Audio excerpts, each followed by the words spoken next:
The spring of 1775, 250 years ago,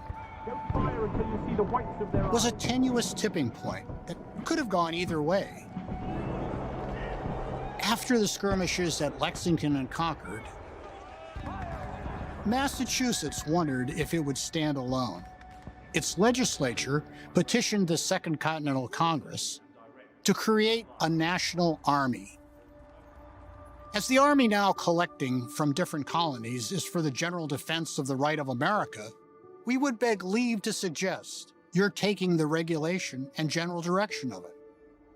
This was a bold step toward the unification of the 13 colonies into a national government.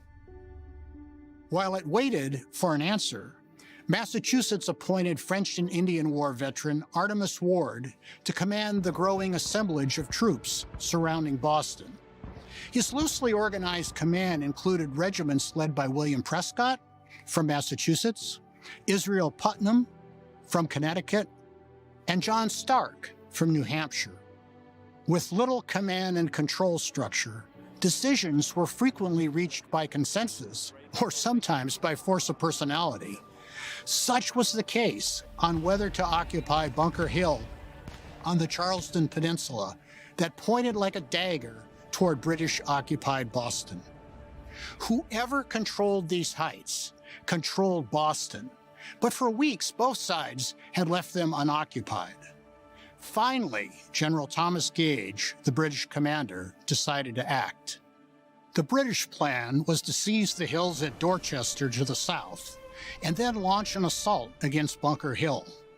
The Dorchester attack was planned for the morning of June 18th, without much concern as to what General Ward's troops might be doing in the interim. For 2 days before this planned attack, at the urging of Prescott and Putnam, Ward agreed to fortify the Charleston Peninsula and its 110-foot high point of Bunker Hill. Putnam, who was itching for an all-out fight with the British, pushed for the construction of the main fortifications on a slightly lower knoll closer to Boston that would later be called Breed's Hill. On the rebel side, Ward's soldiers were still less an army than a loose band of partisans. Hardy in the cause, as one termed it. Few had uniforms. Most were in everyday work clothes. All carried muskets brought from home. Some of the weapons were older than the men who shouldered them. Almost no one had bayonets. The crude earthworks they dug on Breed's Hill were relatively small, about 130 feet square. The main weakness was that its northern slopes fell gently toward the Mystic River, offering an avenue from which an attack could surround the position and cut it off. When the British discovered the rebel position on the morning of June 17th, General Gage postponed his Dorchester plans and expedited his attack against Bunker Hill. Cannon from Royal Navy ships in the Charles River and batteries atop Copp's Hill in Boston pummeled the newly constructed rebel positions. And General Gage ordered General William Howe to attack that very afternoon. Watching from atop Copp's Hill, General Gage handed his telescope to Abijah Willard, a loyalist who had sought safety in Boston, and asked if he recognized anyone among the rebels who might be in command. Willard did. William Prescott was a fellow soldier from the colonial wars, as well as his brother-in-law. Will he fight? Gage demanded. He could not answer for Prescott's men, Willard replied, but Prescott will fight you to the gates of hell. Now came the stuff of legend. Howe ordered 1,500 men to cross the Charles River. They landed unopposed on the beach below Bunker Hill. Prescott's men in their trenches were content to watch because they were short of gunpowder.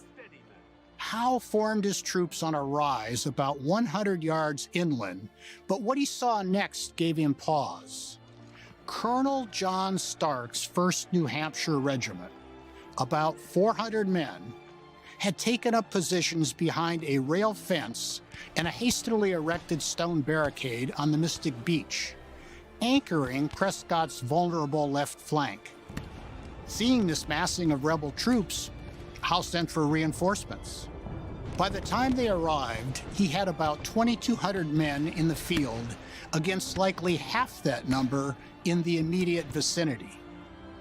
For one fleeting moment, the difference between Lexington and what was about to occur below Bunker Hill stood in sharp relief.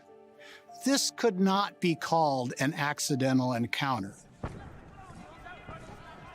As General Howe's troops advanced toward Prescott's and Stark's positions, late on the afternoon of June 17, 1775, it was clear to any observer that the outcome would be a pitched battle.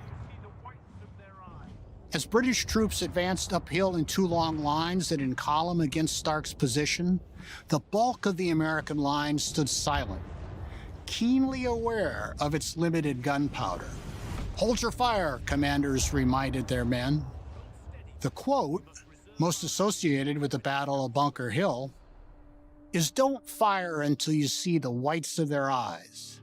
Now, who said it? Perhaps William Prescott, or how often it was repeated is uncertain. Another account claims that behind the stone barricade, John Stark admonished his men not to fire until they could see the enemy's white-colored gaiters. Onward then, Howe's regulars came. At perhaps 50 yards, the command "Fire" resounded, and the entire rebel line exploded with a thunderous roar. The British troops staggered and fell back in disarray. Howe ordered them to reform and move forward again. Armchair strategists have faulted Howe for marching his troops directly up Bunker Hill. But this frontal maneuver was not Howe's initial intent. He had placed great faith in his light infantry to turn the left end of the rebel line and create havoc along it. After that, the heavy grenadier companies were to bulldoze through with fixed bayonets. 11 companies of light infantry, about 350 men, rushed headlong in a column of fours against the stone barricade, where Stark's New Hampshire men stood 3 deep. Their first volley decimated the attacking column. As other companies moved forward to take his place, they gained no more than a few yards before more volleys rent the air. The British infantry struggled onward, but the New Hampshire lads stood firm as granite. The grenadier companies on the slope above heard these musket volleys without seeing the results. Howe indeed intended for the grenadiers to sweep through the rebel line and circle behind the trenches. But as the light infantry attack collapsed, the grenadiers too were thwarted by concentrated fire. After the second attack also failed, Howe ordered a third charge directly against the earthen fortifications. By now, the rebels were dangerously low on gunpowder. Many had withdrawn to the higher hilltop of Bunker Hill. Prescott was down to about 150 men. What ended resistance there was neither a lack of courage nor unstoppable British resolve, but rather a shortage of gunpowder.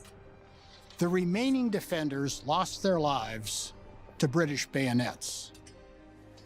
By evening, the Charleston Peninsula was in British hands, but the rebels had fought a fighting withdrawal and established defensive lines. On the British side, there was a dazed sense of disbelief. The slopes were littered with red uniforms of the dead and dying. General Howe was in denial. He had won the field, but at a staggering cost. The Battle of Bunker Hill was, his fellow General Henry Clinton opined, a dear-bought victory. Another such would have ruined us. After Bunker Hill, there was no doubt that this was all-out war. Some suggest the military importance of Bunker Hill is overstated. Yet American history has long celebrated it, and the public recognized it with the same reverence accorded Yorktown, the Alamo, and Pearl Harbor. If one counted only control of the battlefield, Bunker Hill was a British victory. But for the rebel psyche of 1775, the battle was a huge morale boost. As the first major clash between rebel forces and British regulars, Bunker Hill showed that those who would increasingly call themselves Americans could hold their own. The American Revolution was not begun on Bunker Hill. It certainly was not decided at Bunker Hill.